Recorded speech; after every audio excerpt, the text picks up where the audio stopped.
Okay, one quick announcement about the shuttles, if you guys came on them. They're going to depart at 8, 8:30, and 9. So just pace yourself. Do whatever. Well, maybe 8:20 and 8:40 and 9:10. But anyway, something like that. Okay, so that's the program for the shuttles. All right. Wait.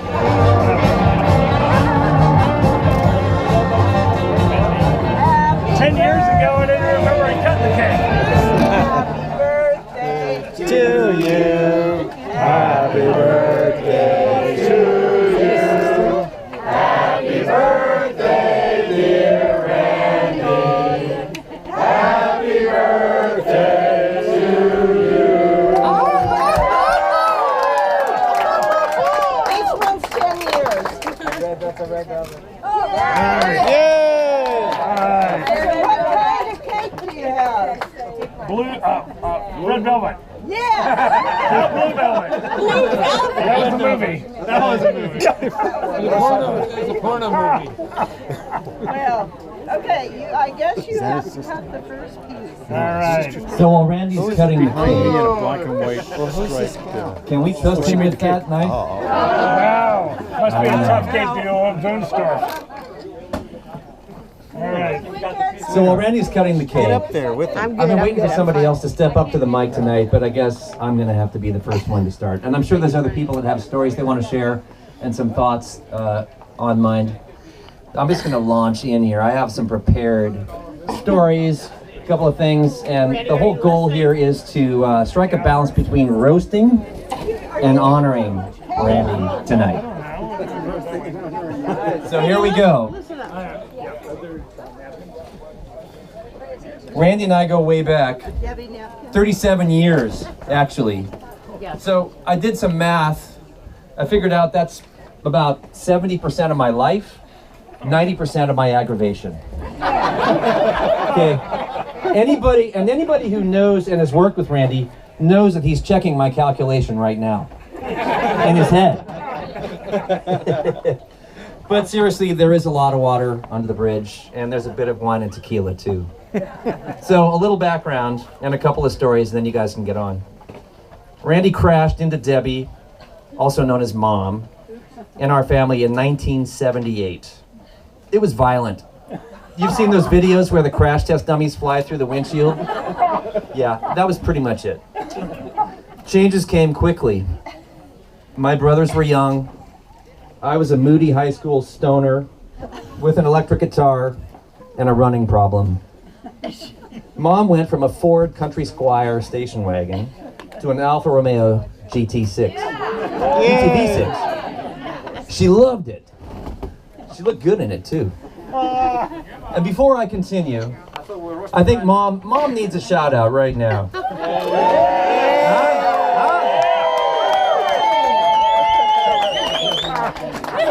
She's been riding shotgun with his entire adult life.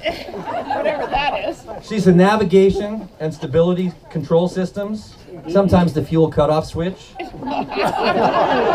She knows how to take the wheel too. She also throws a pretty good party, I'd say. Yeah. So back to Randy. So he had his moments, but we kind of had to admit when it came to cars, he was pretty cool. But there was more to Randy. There's always more to Randy. Oh yeah. So he'd blast Pink Floyd and rattle the walls on a 15,000 watt stereo system. But he also had a beautiful Martin D35 acoustic guitar, which occasionally left its case. Still here. So I'd be upstairs playing Neil Young, softly pouring my soul out on a warped neck Takamine. Randy, he barely played. And he couldn't fret a bar chord. But he banged the crap out of that Martin and belted out John Denver like he was on stage. This guy is totally uninhibited. Right? Is he tough? Competitive? Jeez.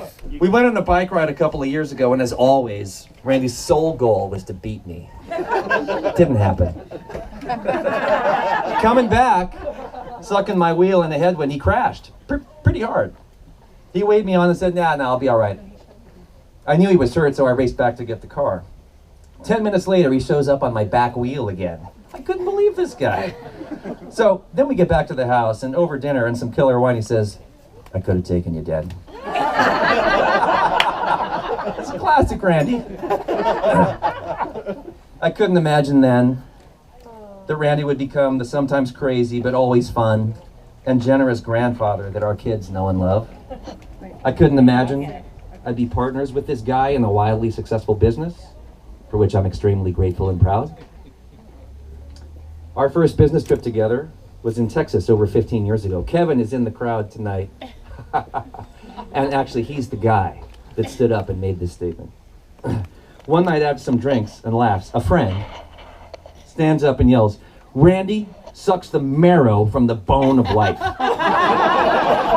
Okay? He thought he was being cool quoting Thoreau, and he almost got it right.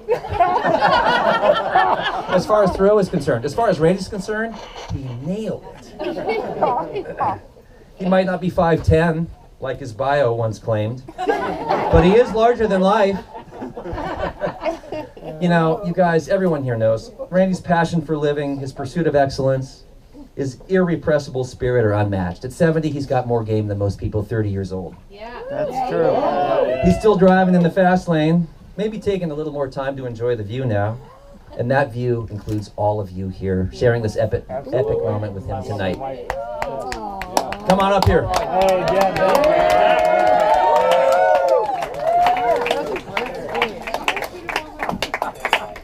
Thanks, man. Yeah! You broke my chest. You'll get those glasses, huh? I knew you wanted to hurt me. Anyway, I don't have anything to say except for, you know, this is special because of you guys. You know, I'm still alive, so that's kind of fun. But otherwise, Debbie would be doing this party by herself.